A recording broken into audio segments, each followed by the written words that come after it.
ആദ്യം BJP പ്രതിനിധിയിലേക്ക്. Advocate Sankutty sir, നമ്മുടെ രാജ്യത്തിന്റെ ആഭ്യന്തര വകുപ്പ് മന്ത്രി പറഞ്ഞ ആ ഉറപ്പ് പാഴായോ? ഇന്നും അവർക്ക് ജാമ്യം കിട്ടിയില്ല. പ്രോസിക്യൂഷൻ എതിർക്കില്ലെന്നായിരുന്നു പറഞ്ഞത്. പക്ഷേ പ്രോസിക്യൂഷൻ എതിർത്തു. ജാമ്യം കൊടുക്കാൻ പാടില്ലെന്ന് പറഞ്ഞു. അന്വേഷണം പ്രാഥമിക ഘട്ടത്തിലാണെന്ന് പറഞ്ഞു. ജാമ്യത്തെ എതിർത്ത പ്രോസിക്യൂഷൻ എന്തുകൊണ്ട് കസ്റ്റഡി ആവശ്യപ്പെടുന്നില്ല എന്ന ചോദ്യത്തിന് പോലും പ്രോസിക്യൂഷൻ ഉത്തരമില്ലാതായോ? ആഭ്യന്തര വകുപ്പ് മന്ത്രിയുടെ വാക്ക് ഒരു വെറും ചാക്കായോ? അഡ്വക്കേറ്റ് ശങ്കുട്ടി ദാസ്. നോക്കൂ, നിങ്ങളുടെ തന്നെ റിപ്പോർട്ടർ ചാനൽ കുറച്ച് മുൻപ് പ്രസിദ്ധീകരിച്ചിട്ടുള്ളത് ഈ കേസിൽ കന്യാസ്ത്രീകൾക്ക് വേണ്ടി ഹാജരായിട്ടുള്ള അഡ്വക്കേറ്റ് അമൃതോദാസ് ഉൾപ്പെടെയുള്ള ആളുകളുടെ ബൈറ്റുകളാണ്. അതിൽ അഡ്വക്കേറ്റ് അമൃതോദാസ് എന്ന് പറയുന്ന ആള് കന്യാസ്ത്രീകൾക്ക് വേണ്ടി ഹാജരായിട്ടുള്ള ആൾ തന്നെയാണ്. അദ്ദേഹം പറയുന്നത് പ്രോസിക്യൂഷൻ സ്ട്രോങ് ആയിട്ട് ഈ കേസിൽ എതിർത്തിട്ടില്ല എന്നുള്ളതാണ്.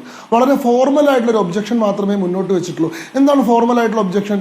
ഏർലി സ്റ്റേജ് ഓഫ് ട്രയൽ ആണ്, അതുകൊണ്ട് ഈ ഘട്ടത്തിൽ ജാമ്യം സാധ്യമല്ല എന്നുള്ളത്. ഇത് ലോകത്തെവിടെയാണെങ്കിലും ഇന്ത്യയുടെ ചരിത്രത്തിൽ ഇന്ന് വരെ എടുത്തു കഴിഞ്ഞാൽ ഞാൻ പറയുന്നത് സാർ മുഴുവനൊന്ന് കേൾക്കാനുള്ള ക്ഷമ കാണിക്കൂ. നിങ്ങൾ ഈ പറയുന്ന മുഴുവൻ ഞാൻ കേൾക്കുന്നുണ്ടല്ലോ. അതായത് നമ്മുടെ നാട്ടിലെ വിചാരണയുടെ രീതി എന്താണ്? പ്രോസിക്യൂഷൻ ഒരു കേസ് മൗൾഡ് ചെയ്യും, ആ കേസ് പ്രോബബിൾ അല്ല, ആ കേസ് ശരിയല്ല എന്ന് ഡിഫൻസ് വാദിക്കും. പ്രോസിക്യൂഷൻ തന്നെ ഞങ്ങളുടെ കേസ് ശരിയല്ല എന്ന് വാദിക്കുന്ന രീതിയില്ല. ഇന്ത്യയുടെ ചരിത്രത്തിൽ ഇന്ന് വരെയായിട്ടും ഒരു കേസിൽ നിന്ന് ജാമ്യാപേക്ഷ വരുമ്പോൾ ജാമ്യാപേക്ഷ എതിർക്കാതിരിക്കുക എന്നൊരു രീതി പ്രോസിക്യൂഷന് അവലംബിക്കാൻ സാധിക്കില്ല. എന്നാൽ പ്രോസിക്യൂഷനെ എങ്ങനെ എതിർക്കുന്നു? വളരെ സ്ട്രോങ് ആയി, വെഹിമെന്റ് ആയി ഒരു കാരണവശാലും ഇവർക്ക് ജാമ്യം കൊടുക്കാൻ പാടില്ല. ജാമ്യം നിഷേധിക്കാൻ 3 ഗ്രൗണ്ടുകളാണ് പൊതുവെ അവലംബിക്കാറുള്ളത്. എന്താണ്? ഒന്ന്, ജാമ്യം കൊടുത്തു കഴിഞ്ഞാൽ ഇവർ സംസ്ഥാനം വിട്ടു പോകാനോ ഇവർ വിചാരണയിൽ നിന്ന് ഒളിച്ചോടാനോ സാധ്യതയുണ്ട് എന്നുള്ളതാണ്. 2, ജാമ്യം കൊടുത്തു കഴിഞ്ഞാൽ ഇവർ സാക്ഷികളെയോ മറ്റാളുകളെയോ സ്വാധീനിക്കാനോ തെളിവ് നശിപ്പിക്കാനോ സാധ്യതയുണ്ട് എന്നുള്ളതാണ്. 3ാമത്, ജാമ്യം കൊടുത്തു കഴിഞ്ഞാൽ ഇവർ സിമിലർ ആയിട്ടുള്ള ഒഫൻസസ് ആവർത്തിക്കാൻ സാധ്യതയുണ്ട് എന്നുള്ളതാണ്. ഇതാണ് സാധാരണഗതിയിൽ ബെയിൽ ഒബ്ജക്ട് ചെയ്യാനുള്ള 3 ഗ്രൗണ്ടായിട്ട് എടുക്കുക. അല്ലാത്ത സാഹചര്യങ്ങളിലെല്ലാം ബെയിൽ കൊടുക്കുക എന്നുള്ളതാണ്. Bail is the general law, jail is the exception എന്നാണ് പറയുക. സാധാരണഗതിയിൽ സാധ്യമാവുന്നിടത്തെല്ലാം ബെയിൽ കൊടുക്കണം. സാധാരണമായ പ്രോസിക്യൂഷന് ആഭ്യന്തര വകുപ്പ് മന്ത്രി പറഞ്ഞതുപോലെ ഈ പറയുന്ന പ്രാഥമികമായിട്ടുള്ള ഒരു ഒബ്ജക്ഷൻ പോലും വേണ്ടെന്ന് വെക്കാമായിരുന്നില്ലേ? നമ്മൾ പറഞ്ഞല്ലോ, കീഴ്വഴക്കമില്ലെന്നേ ഉള്ളൂ, ചട്ടം അങ്ങനൊന്നുമില്ല. പ്രോസിക്യൂഷന് ജാമ്യം കൊടുക്കണോ എന്ന് ചോദിച്ചു കഴിഞ്ഞാൽ ജാമ്യത്തിന് ഞങ്ങൾക്ക് എതിർപ്പില്ല എന്ന് പറയുന്നതിൽ തെറ്റില്ല. കീഴ്വഴക്കമില്ല. ഇതൊന്നും കീഴ്വഴക്കമല്ലല്ലോ ഇവിടെ സംഭവിച്ചുകൊണ്ടിരിക്കുന്നത്. അഡ്വക്കേറ്റ് ശങ്കുട്ടി ദാസ്, നിങ്ങൾ ഏകപക്ഷീയമായി പ്രസംഗിക്കാതിരിക്കും. നിങ്ങൾ എന്നെ ചർച്ചയിലേക്ക് വിളിച്ചിട്ടുണ്ടെങ്കിൽ ഞാൻ പറയുന്നത് എനിക്ക് ചോദ്യങ്ങളുണ്ടാവും. എന്താണ് ചോദ്യങ്ങളുണ്ടാവും. നിങ്ങളുടെ ആഭ്യന്തര വകുപ്പ് മന്ത്രി പറയുന്നത്, നിങ്ങളുടെ കേന്ദ്ര സഹമന്ത്രി പറയുന്നത് പോലെ ചോദ്യം ചോദിച്ച് ഇറങ്ങിപ്പോകാൻ കഴിയില്ല. ശങ്കുട്ടി ദാസ്, ചോദ്യങ്ങളുണ്ടാവും. അങ്ങേക്ക് പറയാനുള്ള സമയം ഞാൻ നൽകും. നിങ്ങൾ എനിക്ക് സമയം തരുന്നില്ലല്ലോ. നിങ്ങൾ ചോദ്യം മാത്രം ചോദിച്ചുകൊണ്ടിരിക്കും. കേന്ദ്ര ആഭ്യന്തരമന്ത്രി ജാമ്യാപേക്ഷ എതിർക്കില്ലെന്ന് ഇതെന്തൊരു അക്രമമാണ് ഇത്? നിങ്ങൾ ഓരോ വാചകത്തിനും മറുപടി പറയാതിരിക്കൂ. നിങ്ങൾ ആദ്യം നിങ്ങളുടെ ചോദ്യം പ്രസ്താവിച്ചില്ലേ? നിങ്ങൾ നിങ്ങളുടെ ആമുഖത്തിൽ ആവശ്യത്തിലധികം കൂടുതൽ കാര്യങ്ങൾ പറഞ്ഞില്ലേ? അതിനുശേഷം എന്നെ പറയാൻ സമ്മതിക്കൂ. എൻ്റെ ചോദ്യം, ഈ പറഞ്ഞ 3 ഗ്രൗണ്ടുകളിൽ ഏതെങ്കിലും ഒരു ഗ്രൗണ്ട്, അതായത് ഇവർ ജാമ്യം കൊടുത്തു കഴിഞ്ഞാൽ ഇവർ സംസ്ഥാനം വിട്ടു പോകാനോ വിചാരണയെ അഭിമുഖീകരിക്കാതിരിക്കാനോ സാധ്യതയുണ്ടെന്ന് പറഞ്ഞിട്ടുണ്ടോ? 2, ഇവർ പുറത്തിറങ്ങി കഴിഞ്ഞാൽ തെളിവ് നശിപ്പിക്കാനോ സാക്ഷികളെ സ്വാധീനിക്കാനോ സാധ്യതയുണ്ടെന്ന് പറഞ്ഞിട്ടുണ്ടോ? 3ാമത്തെ കാര്യം, ഇവർ പുറത്തിറങ്ങി കഴിഞ്ഞാൽ സിമിലർ ആയിട്ടുള്ള ഒഫൻസസ് ആവർത്തിക്കുന്ന ആളുകളാണെന്ന് പറഞ്ഞിട്ടുണ്ടോ? പറഞ്ഞിട്ടില്ല. ഫോർമൽ ഒബ്ജക്ഷൻ ആണ്. ഫോർമൽ ഒബ്ജക്ഷൻ എന്താണ്? Early stage of the trial ആണ് എന്നുള്ളതാണ്. ഇത് ഏത് കേസിലും പ്രോസിക്യൂഷൻ പറയേണ്ടതാണ്. പ്രോസിക്യൂഷന് ഇത് പറയാതിരിക്കാൻ സാധിക്കില്ല. പ്രതിഭാഗം ഒരു ജാമ്യാപേക്ഷയുമായി വരുന്ന ഘട്ടത്തിൽ ജാമ്യം കൊടുത്തോളൂ, ഞങ്ങൾക്ക് യാതൊരു ആക്ഷേപമില്ല, ഞങ്ങളുടെ കേസ് വളരെ മോശം കേസാണ്, ഞങ്ങൾ ഈ കേസ് എടുത്തത് തന്നെ തെറ്റായി പോയി, അതുകൊണ്ട് ഞങ്ങളെ ശിക്ഷിക്കുക, അവരെ വിടുന്നു, പ്രോസിക്യൂഷൻ പറയാൻ പറ്റില്ല. എന്താണ് നമ്മളുടെ വാദം? ഈ കേസിൽ ഇപ്പോൾ ജയിലിൽ കഴിയുന്ന 2 കന്യാസ്ത്രീകളും മനുഷ്യക്കടത്ത് ചെയ്തിട്ടില്ല, മതപരിവർത്തനം നടത്തിയിട്ടില്ല എന്നത് തന്നെയല്ലേ ശങ്കുട്ടി ദാസിന്റെയും വിശ്വാസം? ഇത് തന്നെയല്ലേ നമ്മൾ വാദിക്കുന്നത്? പ്രോസിക്യൂഷൻ അത് കോടതിയിൽ സമർപ്പിക്കുന്നതിന് എന്താ ഇത്ര വലിയ ബുദ്ധിമുട്ട്? ഞങ്ങളുടെ അടുത്ത കേസ് തെറ്റായി പോയി എന്ന് അംഗീകരിച്ചാൽ എന്താ കുഴപ്പം ശങ്കുട്ടി ദാസ്?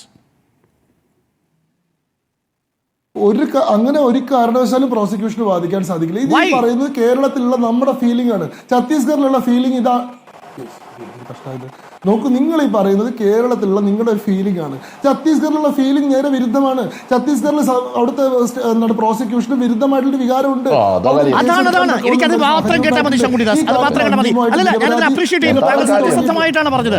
താങ്കൾ വളരെ സത്യസന്ധമായിട്ടാണ് പറഞ്ഞത്. ഞാനതിനെ അപ്രീഷിയേറ്റ് ചെയ്യുന്നു. അഡ്വക്കേറ്റ് ശങ്കുട്ടി ദാസ്, ഒരു നിമിഷം തുടരണം. ഞാനൊന്ന് മുഹമ്മദ് ഷെയ്ഖ്, നമുക്ക് ഇത്രയും അതിഥികൾ ഉള്ളതുകൊണ്ട് ഞാൻ താങ്കളിലേക്ക് തിരിച്ചു വരും. തീർച്ചയായിട്ടും താങ്കളിലേക്ക് തിരിച്ചു വരും. എന്നെ നിങ്ങൾ മുഴുവൻ പറയാൻ അനുവദിക്കണം.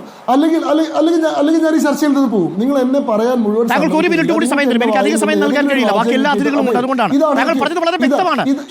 ഛത്തീസ്ഗഡിൽ അവസ്ഥ മറ്റൊന്നാണ്, അവിടെ പ്രോസിക്യൂഷൻ അങ്ങോട്ട് നിലപാടെടുക്കണം. അത് തന്നെ നമ്മളും പറഞ്ഞുള്ളൂ. ഏത് നാട്ടിലും ഇന്ത്യയിൽ ഏത് സംസ്ഥാനത്തും ഈ ചർച്ചയിൽ ഇരിക്കുന്ന മുഹമ്മദ് ഷായോട് ചോദിക്കൂ, പ്രോസിക്യൂഷൻ ബെയിലിനെ ഫോർമലായി പോലും എതിർക്കാതിരിക്കുന്ന ഒരു സാഹചര്യം എന്തെങ്കിലും ഉണ്ടാവുന്നുണ്ടോ ചോദിക്കൂ. പ്രോസിക്യൂഷൻ വന്നിട്ട് കേസ് അഡ്മിറ്റ് ചെയ്യുന്ന ലാബ്സ് അഡ്മിറ്റ് ചെയ്യുന്ന ഒരു സാഹചര്യം ഉണ്ടാവുമെന്ന് ചോദിക്കൂ. അതൊരിക്കലും സാധ്യമല്ല. ഇവിടെ ഫോർമൽ ആയിട്ടുള്ള ഒബ്ജക്ഷൻ മാത്രമേ ഉണ്ടായിട്ടുള്ളൂ, സ്ട്രോങ് ആയിട്ട് എതിർത്തിട്ടില്ല എന്ന് നൺസിന് വേണ്ടിയിട്ടുള്ള അപ്പിയർ ചെയ്തിട്ടുള്ള വക്കീലന്മാർ പോലും പറഞ്ഞിട്ടുണ്ട്. ഇവിടെ ഏറ്റവും ക്രൂഷ്യലായിട്ട് നിങ്ങൾ കാണേണ്ട ഒരു പോയിന്റ് ഉണ്ട്. എന്താണ് ഇവിടെ ഈ പറഞ്ഞ നിയമവിദഗ്ധന്മാരും പ്രതിപക്ഷവും മുഴുവൻ പറഞ്ഞത് NIA കോടതിയെ സമീപിക്കേണ്ട ആവശ്യമില്ല, നിങ്ങൾ ഹൈക്കോടതിയിലേക്ക് പോയാൽ മതി എന്നുള്ളതാണ്. എന്നാൽ ഹൈക്കോടതിയെ സമീപിക്കുന്നതിന് പകരം ഇന്ന് NIA കോടതിയെ തന്നെ സമീപിക്കാൻ ഈ കന്യാസ്ത്രീകൾക്ക് വേണ്ടി ഹാജരാവുന്ന വക്കീലന്മാർ തീരുമാനിക്കുന്നത് അവർ ഈ പ്രതിപക്ഷത്തെയും മാധ്യമങ്ങളെക്കാൾ കൂടുതൽ ഇവിടെ BJP വിശ്വസിക്കുന്നുണ്ട് എന്നുള്ളത് കൊണ്ടാണ്. NIA കോടതിയിൽ നിന്ന് തന്നെ റിലീഫ് കിട്ടുന്നുള്ള വിശ്വാസം കൊണ്ടാണ്. അതല്ലെങ്കിൽ NIA കോടതിയെ സമീപിക്കുന്നതിന് പകരം അവർ ഡയറക്ട്ലി ഹൈക്കോടതിയെ സമീപിക്കുകയാണ് വേണ്ടത്. രണ്ടാമത്തെ കാര്യം, ഇവിടെ NIA കോടതി അവിടെ ജാമ്യാപേക്ഷ തള്ളുകയല്ല ചെയ്തിട്ടത്. വാദം കേട്ടതിന് ശേഷം ഇവിടെ കസ്റ്റഡിയിൽ ഇന്റർഗേഷൻ ആവശ്യപ്പെട്ടിട്ടില്ല.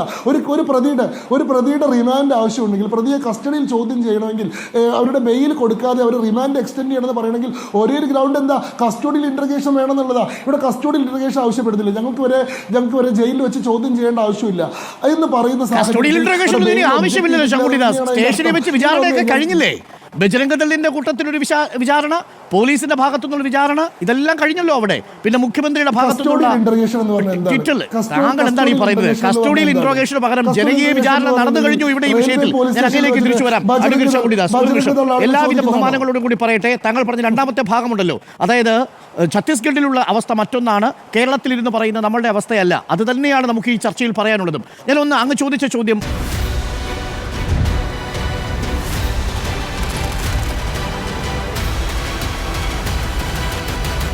Debate with Dr. Arun Kumar.